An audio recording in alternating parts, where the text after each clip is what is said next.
দেখো গাইস, আমি এখন আজকে জিতের জন্য পায়েস বানাচ্ছি। তোমরা দেখো, পায়েসটা বানাচ্ছি, দেখাতে থাকছি তোমাদের। তোমাদের দিদি ভাই তো পা ভেঙে গেছে, জানোই তোমরা, বানাতে পারবে না, তাই মায়ের কর্তব্য বাবা করছে আজকে। দেখতে থাক। দুধের মধ্যে এখন তেজপাতা ধুয়ে দিয়ে দিলাম আর এলাচ দিলাম। এবারে চালটা ধুয়েছি, দুধটা ফুটলে চালটা দেবো। চালটা ধুয়ে এখন এই চালটা দিয়ে দিলাম, এই চাল দিয়ে দিলাম। চাল এখন ফুটবে।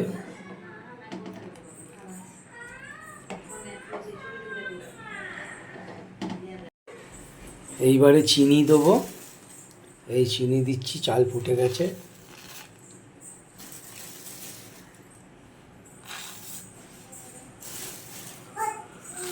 আমি তো চাঁকতে পারবো না, দেখি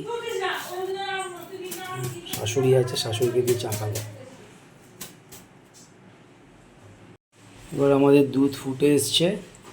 এবার এই কাজু কিশমিশটা যেটা ধুয়ে রাখা আছে এটা দেবো।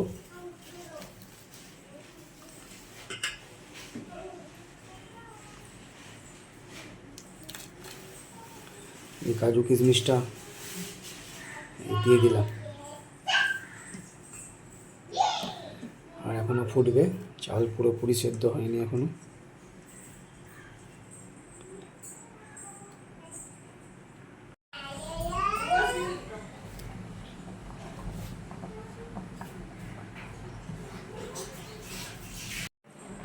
আমাদের পায়েস এই হয়ে এলো, আর একটুখানি ফুটবে, 2 মিনিট, তারপরে বন্ধ করে দেবো। পায়েস কমপ্লিট হয়ে গেল।